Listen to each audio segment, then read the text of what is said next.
Et on retrouve Elian Delacote pour l'enquête de rue 89. Bonjour Elian. Et avant d'écouter l'entretien que nous avons réalisé lundi dernier avec Valentin Lugenstrass, tu vas nous parler des enquêtes que vous avez réalisées avec rue 89, donc sur la question des politiques de mobilité de la métropole de Lyon, qui est un sujet qui est particulièrement sensible. Oui, depuis l'arrivée des écologistes au pouvoir en 2020, c'est le gros point de clivage entre l'exécutif et de nombreux maires et élus de droite. Plus encore que la sécurité ou les finances, les questions liées à la mobilité sont électriques.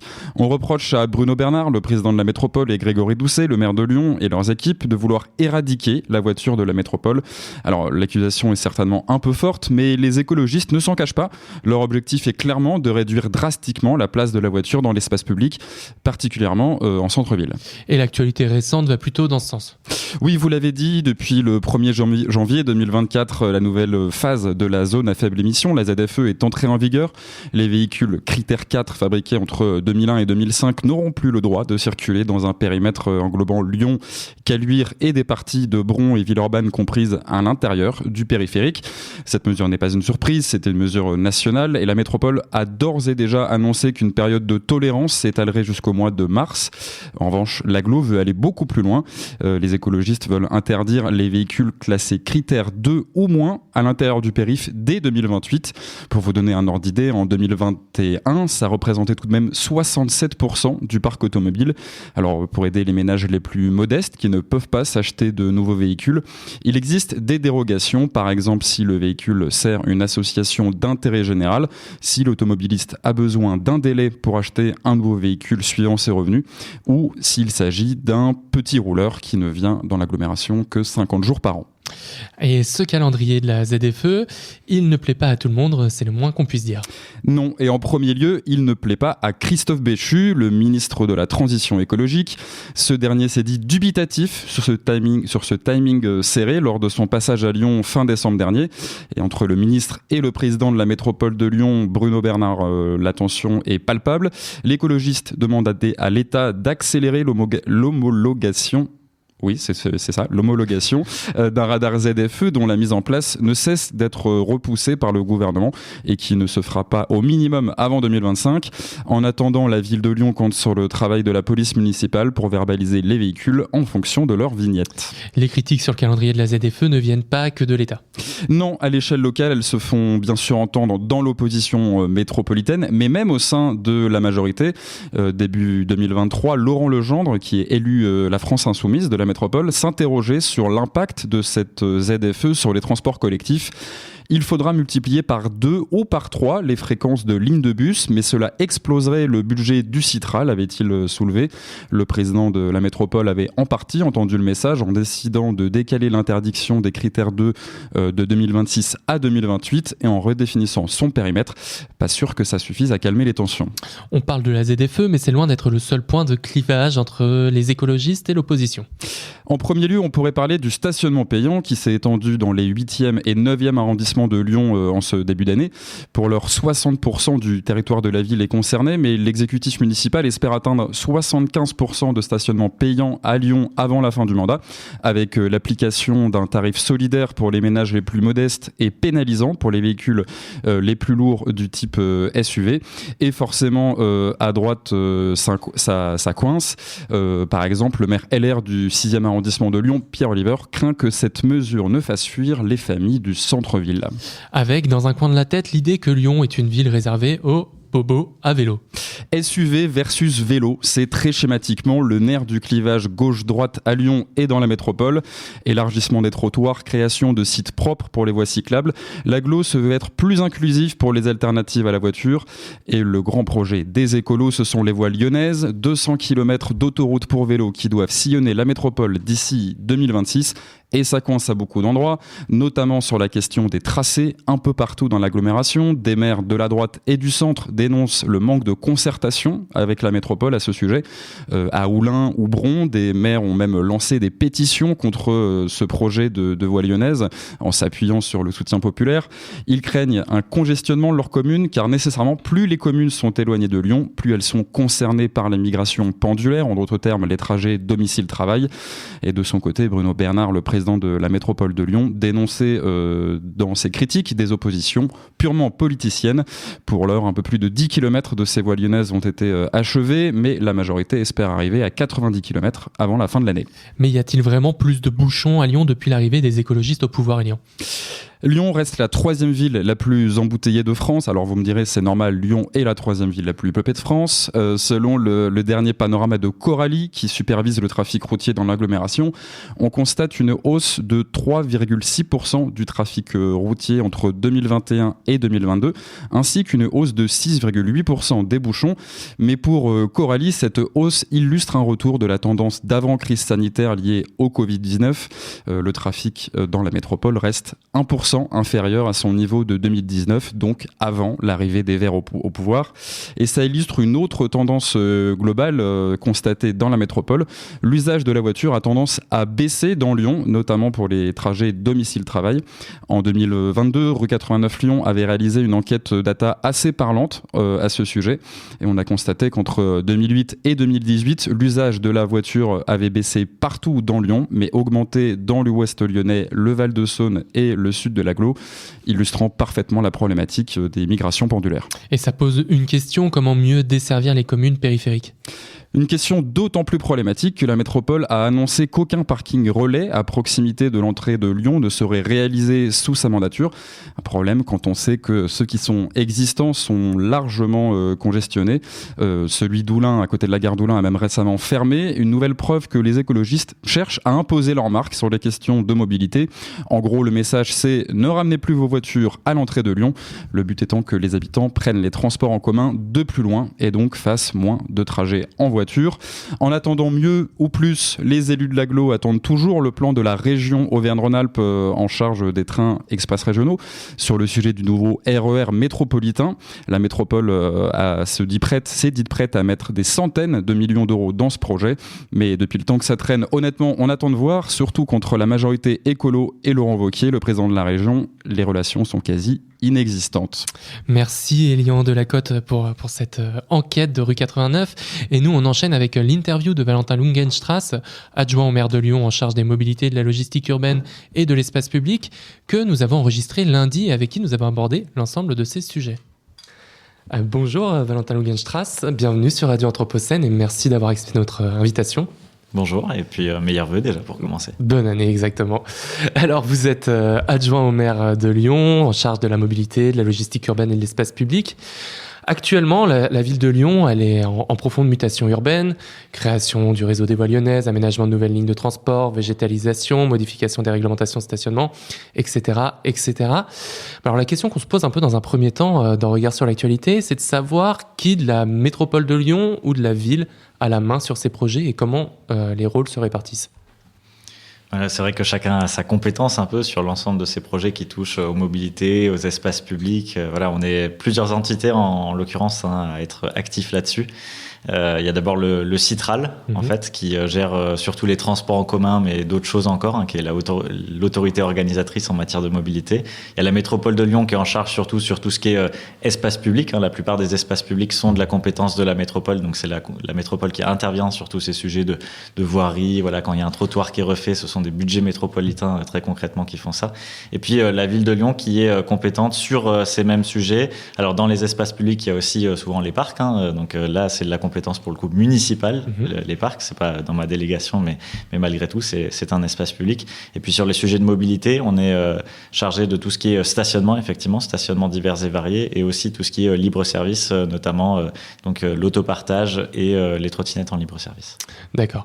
Et sur ces questions-là, du coup, comment est-ce que ça se passe, vos relations avec la métropole et avec Fabien Bagnon, qui doit être votre interlocuteur principal ?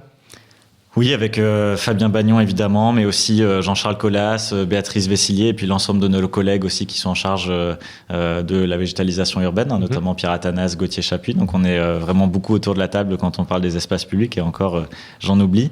Donc ça se passe évidemment très bien parce que on est dans une même majorité et d'une même couleur politique à la ville, à la métropole et au Citral. Donc forcément ça simplifie énormément les discussions.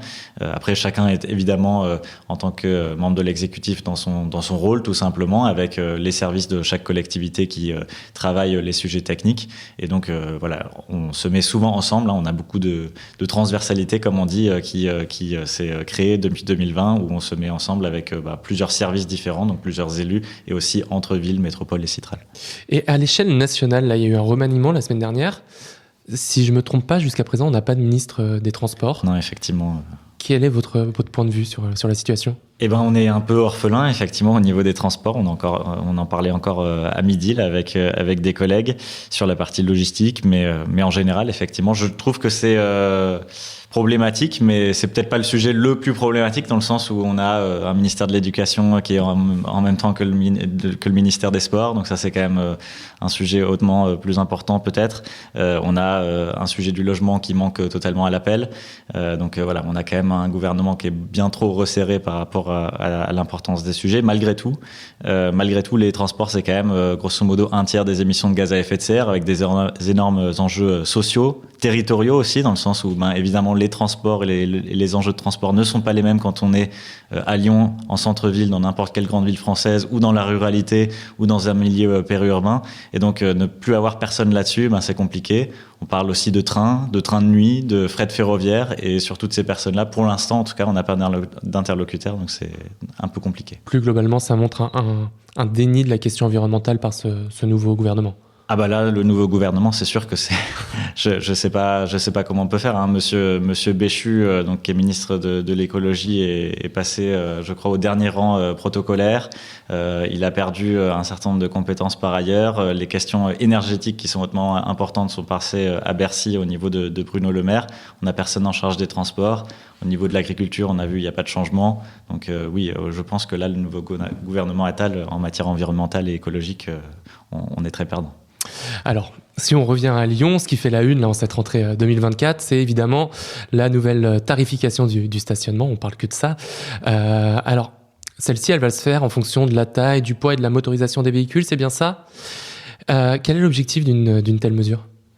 Alors l'idée derrière la tarification progressive du stationnement que j'ai annoncée donc au printemps dernier, c'est déjà de tenir le propos sur, en fait, il n'y a aucun souci si un certain nombre d'entre nous ont besoin d'utiliser un véhicule personnel au quotidien. Ça arrive pour un certain nombre de cas de figure, il n'y a pas de souci sur ça. On engage la transition des mobilités par ailleurs, pour créer les alternatives, pour les améliorer, pour que ça serve au plus grand nombre, mais il n'y a pas de souci en soi de devoir utiliser un véhicule personnel. Par contre, on a un vrai sujet, c'est que il y a des choses qui ne sont pas anodines. Il y a notamment la motorisation. Il faut qu'on décarbone nos transports, et donc le sujet de l'électrification.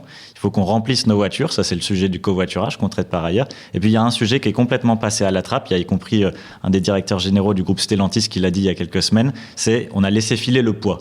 Et le poids, ce qui est intéressant, et nous ce qu'on dit à travers cette mesure qu'on va mettre en place, c'est que le poids c'est pas quelque chose d'anodin en fait, c'est pas juste un indicateur technique qu'il ne faudrait pas regarder. Le poids c'est un indicateur très intéressant pour dire les émissions de gaz à effet de serre qui sont émises par le véhicule, les particules fines qui sont émises, les métaux et autres matériaux qui sont utilisés évidemment pour fabriquer le véhicule, mais également l'emprise au sol, c'est-à-dire le poids est directement lié aussi au volume utilisé dans l'espace public. Tous ces sujets-là en fait méritent d'être traités. Aujourd'hui ne le sont pas, et donc on se retrouve avec effectivement des véhicules qui approchent les 2 tonnes, qui sont de plus en plus larges et qui sont aussi de plus en plus dangereux, parce que c'est aussi un sujet de sécurité routière. Alors, si on reprend un petit peu ça c'est d'une certaine manière, vous institutionnalisez un petit peu tous les mouvements qu'il y avait eu de dégonflage des pneus autour des SUV. Enfin, en gros, vous critiquez les SUV et l'augmentation de la place des SUV en ville.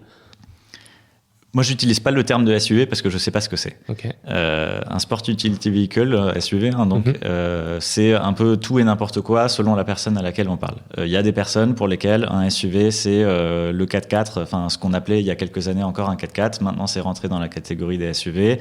On considère plutôt que la Peugeot 3008 est un SUV généralement, mais du coup, ça n'a pas de définition. J'entendais d'ailleurs récemment dire quelqu'un que probablement selon les pays, la définition de SUV risque de bouger, voire selon les régions. Enfin voilà. Donc, j'utilise pas le terme du SUV. Le sujet, c'est le poids des véhicules n'est pas quelque chose d'anodin. Et donc, on va traiter ce sujet du poids des véhicules dans notre nouvelle tarification progressive du stationnement en disant, effectivement, on ne peut pas laisser filer le poids à l'infini comme ça vers le haut. À un moment donné, c'est un sujet trop important, environnemental et en matière de sécurité routière et en matière d'espace public. Et alors du coup, c'est quoi le poids défini qu'il faudrait ne pas dépasser? Comment est-ce que vous réglementez autour de ça? Alors, d'une part, il y a la Convention citoyenne pour le climat qui a travaillé sur ce sujet, à l'époque sur le bonus-malus qui a ensuite été en partie mis en place par le gouvernement. Il proposait 1400 kilos à l'époque. Ensuite, il y a eu différents débats. Nous, on va préciser l'ensemble des modalités de cette politique d'ici quelques semaines. D'accord. Donc, l'ensemble des détails, mais aussi des démarches très pratico-pratiques pour les Lyonnaises et les Lyonnais, les visiteurs. Tout ça sera connu d'ici quelques semaines pour la mise en place donc avant l'été. Et donc, voilà, tout sera sur la table. Et en termes de prix, comment est-ce que ça va évoluer? Quels vont être les changements? Est-ce que ça, vous pouvez nous en parler? Il y a une première chose qu'on a déjà annoncée au printemps, donc je peux vous le redire ici. Puis pour le reste, donc ce sera dans quelques semaines. C'est pour les résidents. On a d'ores et déjà annoncé que donc il y aura 3 catégories. Ça, ce sera le cas pour les visiteurs et les résidents. Une catégorie standard qui concernera le gros des véhicules. Une catégorie majorée, donc au-delà d'un certain seuil qui concernera les véhicules donc les plus lourds. Et puis il y aura aussi une catégorie réduite. C'est la différence notamment par rapport à d'autres villes qui ont ces projets similaires. C'est que nous, on a souhaité aussi faire une catégorie, on va dire, incitative.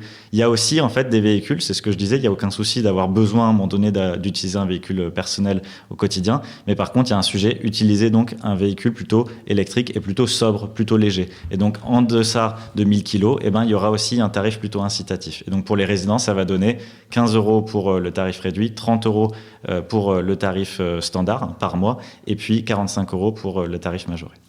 Est-ce que justement ce tarif-là, alors là on parle pour les habitants lyonnais, mais bon, on suppose que pour les non-habitants qui viendront épisodiquement se garer dans la ville, il y aura aussi des évolutions du tarif. Il y aura ces mêmes 3 catégories, oui, effectivement. Est-ce que pour cela, le tarif qui va être mis en place, il sera, si on parle d'incitation, est-ce que ça va suffisamment inciter à ne pas acheter de gros véhicules, ou est-ce que plutôt ça va être désincitatif, ou j'ai perdu le mot, désincitatif à l'achat de gros véhicules? Qu'est-ce qu'on attend de cette mesure? En tout cas, ce qu'on souhaite, c'est vraiment envoyer ce signal-là.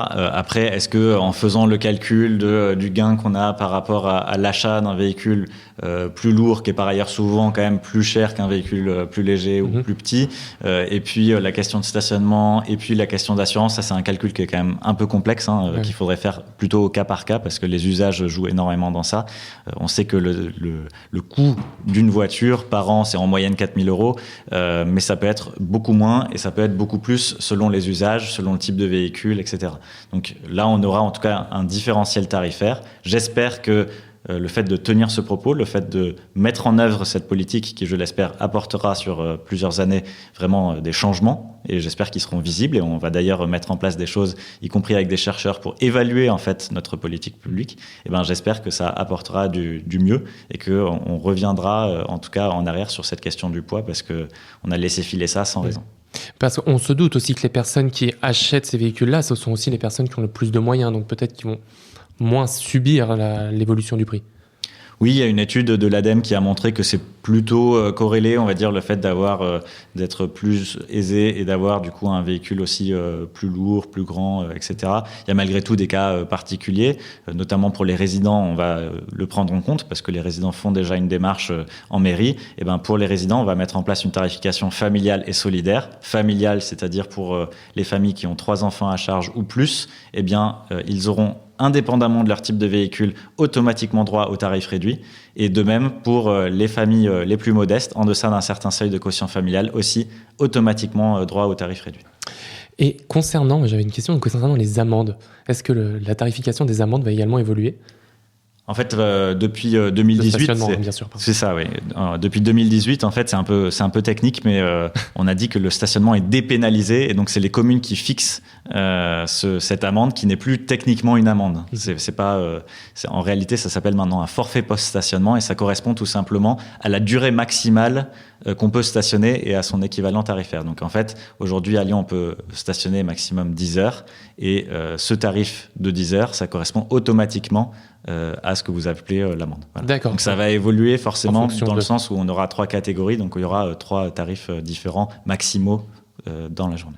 D'accord. Et toujours concernant le stationnement, on voit qu'il y a des zones qui n'étaient pas payantes actuellement dans la ville de Lyon, qu'ils deviennent comme des parties du 7e arrondissement, du 3e également. Quelle est votre politique sur l'extension des zones payantes de stationnement sur la ville ? Pour le coup, la raison d'être du stationnement payant, c'est celle d'améliorer la rotation. On le voit, et puis les habitants le voient très bien, qui sont en zone gratuite. Quand on est en zone gratuite, il n'y a quasiment aucune rotation. Les places sont en permanence occupées par ce qu'on appelle des voitures ventouses, donc des voitures qui ne servent peut-être une fois par semaine, peut-être même souvent moins. L'idée avec le stationnement payant, c'est de venir redynamiser ça en réalité et d'apporter plus de place aussi pour celles et ceux qui en ont besoin. Voilà. Et on voit que dans beaucoup de secteurs de la ville, en réalité, ce sont les résidents, même les commerçants, qui nous demandent en réalité de mettre en place le stationnement payant parce qu'ils voient bien que devant chez eux, ça ne bouge pas du tout. Et donc, pour le coup, c'est satisfaisant pour personne. Et donc, progressivement, d'année en année, en fait, on ajoute des places payantes. On est aujourd'hui, donc après 3-4 ans de mandat, on est à 50% à peu près des places qui sont payantes à Lyon. On était à moins en début de mandat et on va continuer encore, vous l'avez dit, dans le 7e, dans le 9e, dans le 8e arrondissement. On va continuer d'année en année de venir créer des poches de stationnement payantes pour arriver justement à avoir quelque chose qui soit bien plus optimisé, bien plus intelligent sur l'espace public. D'accord. Tout à l'heure, vous nous parliez du covoiturage. Alors, où est-ce qu'on en est de ce covoiturage ? Vous avez annoncé, je ne sais plus si c'était vous ou si c'était au niveau de la métropole, mais vous avez annoncé plus de 270% de trajets en covoiturage l'année dernière. Qu'est-ce que ça veut dire un chiffre comme celui-là ? Comment est-ce qu'on le mesure ? Est-ce que les mesures précédentes étaient bonnes ? Enfin, ça paraît énorme de plus de 270%. Oui, ça veut dire, grosso modo, quand on a des chiffres aussi importants, ça veut dire qu'il y a une dynamique importante, mais que probablement on part aussi assez bas. Il faut pas se raconter des salades. Malgré tout, ce que ça veut dire, ce chiffre, et on en est très fiers pour le coup, c'est que la métropole de Lyon est aujourd'hui le territoire français qui est le plus dynamique en matière de croissance du covoiturage. Et ça, c'est une bonne nouvelle parce que nous avons mis en place ici localement avec la métropole de Lyon des choses pour justement soutenir le covoiturage, que ce soit des aides, des infrastructures aussi, notamment dans les communes de première couronne aussi, à Lyon aussi. Et puis le gouvernement a fait quelque chose, il faut le dire, qui était très bon avec le plan covoiturage au niveau français. Avec donc Clément Beaune et ses collègues qui ont annoncé ça, avec des aides y compris financières, avec une simplification des plateformes. Et pour le coup, on voit que ça porte ses fruits, notamment grâce aux applications numériques. Et ce covoiturage du quotidien, c'est-à-dire trouver grosso modo une âme sœur qui permette de faire ce trajet en commun, ça se simplifie, ça se démocratise. Il y a des voies sur la métropole de Lyon qui sont dédiées au covoiturage. Est-ce qu'aujourd'hui on a les moyens de verbaliser des personnes qui les emprunteraient et qui ne seraient pas en covoiturage ? Aujourd'hui, on a mis en place ces voies de covoiturage donc sur la M6 et la M7. D'ailleurs, ça va être continué sur l'A6, A7 qui est de la compétence de l'État très prochainement. Aujourd'hui, c'était quelque chose qui était pédagogique dans le sens où effectivement, il y avait les capteurs qui faisaient des mesures pour nous dire quel était le taux de respect. Je vous cache pas, il est assez faible. Je crois que tout le monde l'aura noté si on utilise la voie de covoiturage. Mais par contre, là, dans les prochains mois, au cours du premier trimestre, probablement, peut-être un peu après, il y aura la mise en place des radars de contrôle. Donc, on sortira de cette période pédagogique qui aura duré grosso modo 2 ans. Et pour rentrer justement dans une phase où les voies de covoiturage nécessitent d'être appuyées. Pourquoi ? Parce que c'est ce qu'on a dit avant. Il y a de plus en plus de personnes qui covoiturent. Donc, donnons-leur cet avantage-là sur l'autoroute de pouvoir avoir une voie dédiée. En parlant de mesures dont on n'est pas sûr qu'elles soient énormément respectées, je voudrais maintenant parler un petit peu de la ZFE et de la zone 30. Quels sont les premiers effets après quelques années de mise en place ? Quels sont les premiers effets de ces 2 mesures-là ? Et est-ce qu'elles sont vraiment respectées ? Est-ce qu'on a les moyens de vraiment les faire respecter ? Alors d'abord sur la ville 30 peut-être, on l'a mis en place il n'y a pas si longtemps que ça, on va bientôt avoir le 2e anniversaire. On a des contrôles depuis le premier jour qui sont effectués, donc depuis le 30 mars 2022, des contrôles sont effectués tous les jours par notre police municipale. Donc on voit que en tout cas notre engagement avec notre police municipale, l'unité mobile de circulation en l'occurrence, est total. Ce qu'on peut constater, c'est qu'on a globalement une baisse en moyenne de la vitesse sur Lyon. On a aussi, et c'est positif, une baisse de l'accidentologie, et notamment au niveau des blessés graves, qui est un nombre plus important encore, et qui est important, qui baisse, parce qu'on parle de centaines de personnes sur le territoire. Par contre, on peut constater très clairement que sur certains axes, peut-être la nuit notamment, il n'y a pas de respect de ces mesures. Ça, c'est quelque chose qui est très clair. On est engagé d'ailleurs à faire ce travail, notamment à cibler les présences de la police municipale sur les spots qui ont le plus besoin, à tel horaire, d'avoir un contrôle. Donc on continue, et c'est quelque chose comme, j'ai envie de dire, l'ensemble de la transition des mobilités, où il y a des conflits d'usage sur l'espace public, où il y a des problématiques de respect de telle ou telle règle. C'est quelque chose qui va prendre du temps, il faut être très transparent là-dessus, mais le nécessaire, c'est d'engager en fait les moyens, des moyens de pédagogie, des moyens de communication, des moyens d'agents sur le terrain, notamment les policiers municipaux, les ASVP qui font ce travail au quotidien. Et la question des radars, est-ce que ça dépend de la ville, de l'État, de la région ? Je ne sais pas du tout. Alors les radars, ça dépend surtout de l'État. Il y a eu assez récemment dans la loi une modification qui permettrait à des collectivités locales aussi de mettre ça en place, mais ça reste encore à déterminer tant techniquement que légalement, on va dire. Malgré tout, aujourd'hui, il y a 2 sujets sur ça, sur les radars. Nous, on avait demandé au niveau de la métropole de Lyon à l'État d'installer une centaine d'emplacements de radars sur le territoire, sur des axes où on voit d'une manière répétée, grâce aux mesures qui sont effectuées par les services, des survitesses récurrentes. Voilà. Et donc ce serait des radars tournants, des radars physiques qui dans ces spots, dans cette centaine de spots, tourneraient pour verbaliser. Malheureusement, on n'a toujours pas eu de réponse d'ailleurs sur ce sujet, donc voilà, c'est dommage. Et c'est assez dramatique en réalité parce que c'est un sujet de sécurité routière majeur, c'est ce que j'indiquais. On a plusieurs morts par an, des dizaines voire des centaines de blessés graves, et donc on a besoin de radars à un moment donné parce que la police municipale ne peut pas être sur un endroit toute la journée, 24/7, c'est pas possible. Ensuite, le deuxième sujet qu'on a, c'est le sujet que vous avez abordé, c'est sur la zone à faible émission. Oui. Donc la lutte contre la pollution de l'air, c'est ça l'essence de la zone à faible émission. Là, effectivement, c'est purement de la compétence de l'État d'homologuer ces dispositifs qui peuvent ensuite être mis en place par les collectivités locales, donc ici la métropole. Pour le coup, on attend. Voilà, on attend tout simplement l'homologation de l'État. Ça nous a été promis en début de mandat pour vraiment le début du mandat, 2021, puis de mois en mois, de trimestre en trimestre, on a perdu un trimestre, un semestre, etc. Là, on espère pouvoir les mettre en place techniquement vraiment pour 2025. Parce qu'aujourd'hui, la zone à faible émission de la métropole, elle n'est pas effective. Elle est effective, évidemment. La zone à faible émission des professionnels a été votée en 2019 et mise en place en 2020. On a étendu la zone à faible émission aux particuliers, comme nous le demandait la loi, et pour lutter contre la pollution de l'air. Là, au 1er janvier 2024, les critères 4 ont été interdits sur le périmètre central, donc Lyon, Villeurbanne, Caluire, ainsi que le périphérique et la M6, M7. C'est ce qui est nouveau dans le périmètre. Et aujourd'hui, le contrôle, très clairement, est effectué par les policiers municipaux, mais on a besoin, sur ce type de flux, notamment sur les grands axes, le périphérique, l'autoroute, on a besoin forcément de radars parce que là encore, le policier il peut pas verbaliser un volume aussi important de véhicules qui passent. Si on aborde maintenant la question peut-être de l'intermodalité, c'est-à-dire du passage de différents moyens de transport, que ce soit de la voiture au vélo, au transport en commun. Alors, il y a effectivement la question des voies lyonnaises qui sont en train de se développer. Je crois que c'est plutôt développé par la métropole à ce niveau-là. Vous travaillez également sur l'intermodalité du transport de marchandises, si j'ai bien vu l'ensemble des publications qui ont été faites dernièrement. Et donc, il y a un gros travail qui est fait sur la navigation fluviale. Comment est-ce qu'on fait aujourd'hui dans une ville comme Lyon, pour sortir un petit peu de cette réflexion en silo du transport, c'est-à-dire d'un côté les marchandises, de l'autre côté les personnes. Comment est-ce qu'on fait pour repenser un réseau de transport qui arriverait à mixer et les personnes et les marchandises ? C'est très intéressant comme question parce qu'on parlait juste avant du transport de personnes. Au niveau du transport de personnes, on a l'habitude d'avoir des gares, même ce qu'on appelle des pôles multimodaux, c'est-à-dire à la Pardieu ou à Perrache, on peut prendre le train, le métro, le bus, le tram, à peu près tout. Et puis, on a cette intermodalité, c'est-à-dire aussi ce changement de mode qui peut s'opérer sur un déplacement.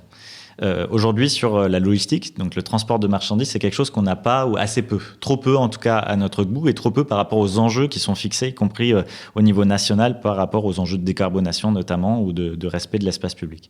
Et donc, notre idée, effectivement, c'est une politique de transport, mais c'est également une politique économique, en fait, d'organisation du territoire.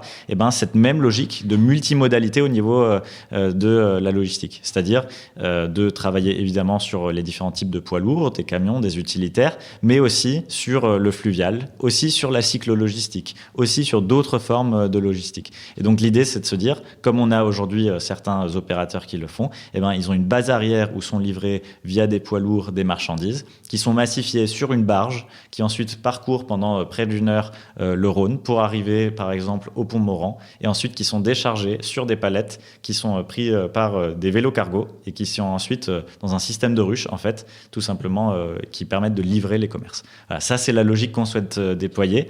Il faut bien se dire que la logistique, c'est à peu près la compétence de personnes, y compris de l'État ou de la région, qui ont pour le coup des compétences économiques par contre. Mais c'est un rôle majeur qu'en tant que commune, qu'en tant que collectivité locale, on s'en occupe parce qu'on voit les impacts sur l'espace public, parce que ça fait partie du tiers d'émissions de gaz à effet de serre dont je parlais, ça fait partie aussi de la pollution de l'air.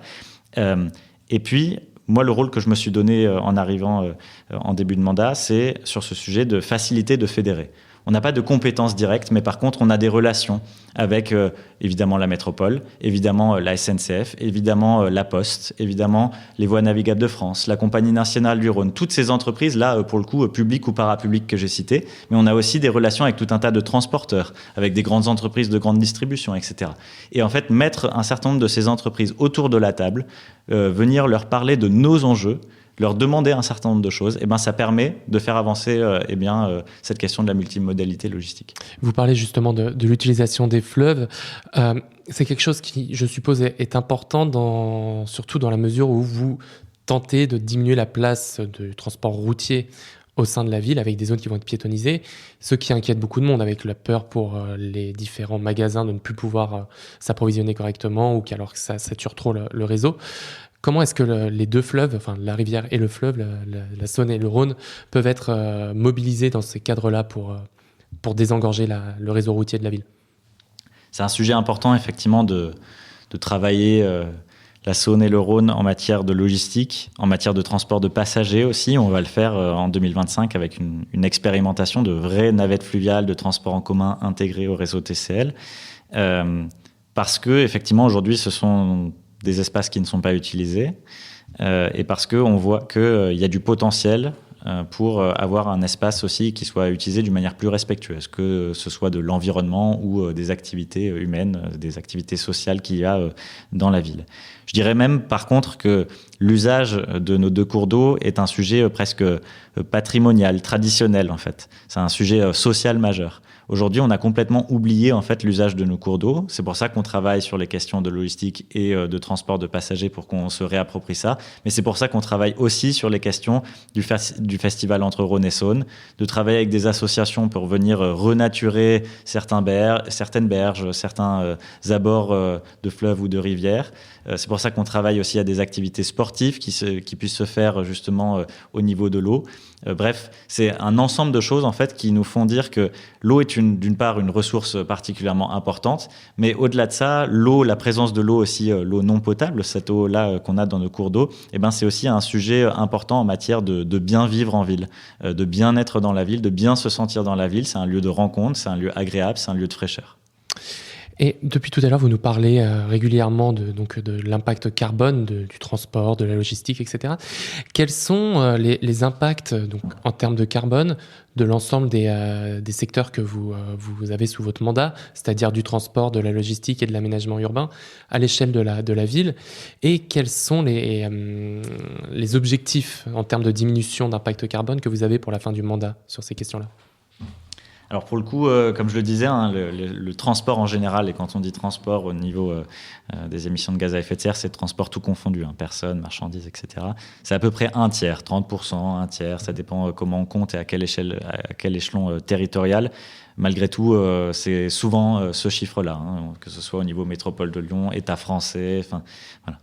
L'objectif, c'est de parvenir à inscrire notre trajectoire sur le CO2 au niveau des transports dans une trajectoire qui soit compatible avec une planète qui se réchauffe au maximum d'1,5 degré, grand maximum 2 degrés. C'est les accords de Paris, tout simplement.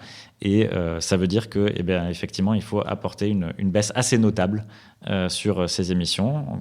Assez notable, on parle de 20%, peut-être même un peu plus, de diminution en un peu plus d'un mandat.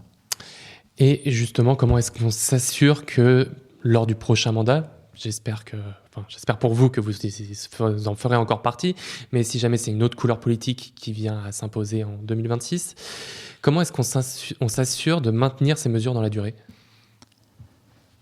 C'est une bonne question, mais je crois que, évidemment, les élections de 2026 diront comment le territoire souhaite évoluer. Malgré tout, il faut quand même se dire qu'il y a un certain nombre de changements qui sont apportés aujourd'hui dans l'espace public au niveau du système des mobilités qui ne sont pas quelque chose qui sera réversible.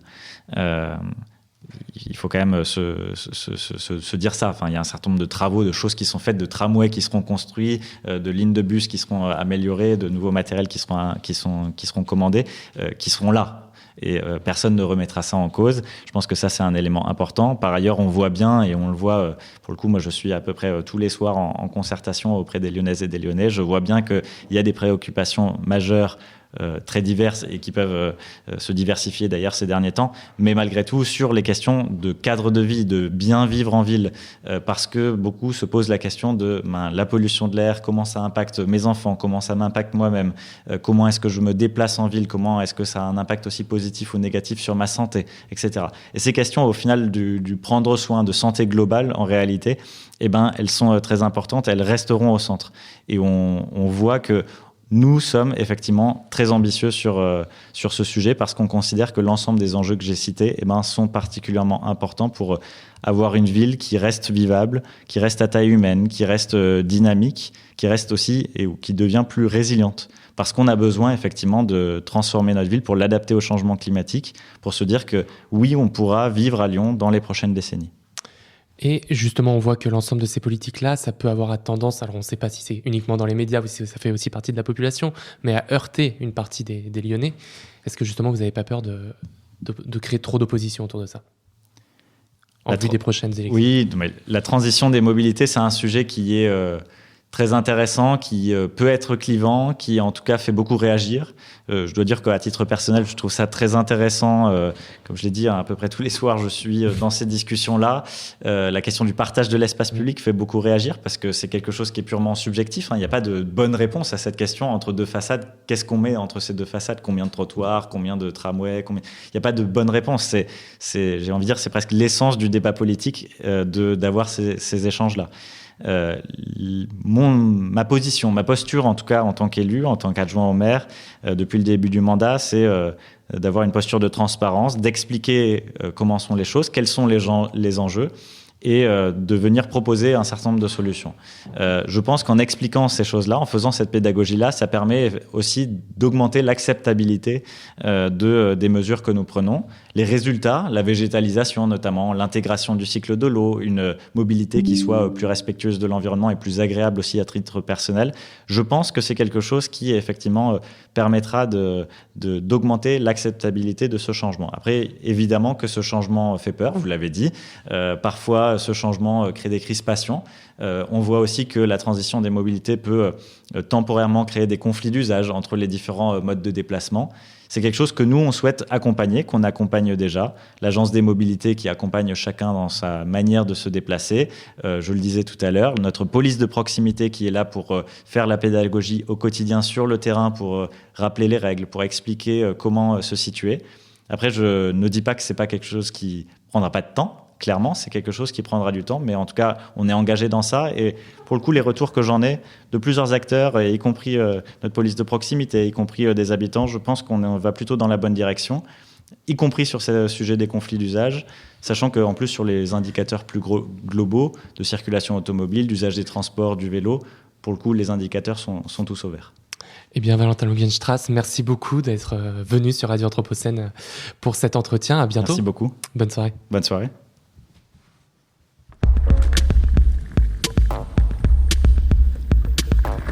Regard sur l'actualité. Regard sur l'actualité. Au cœur du changement global.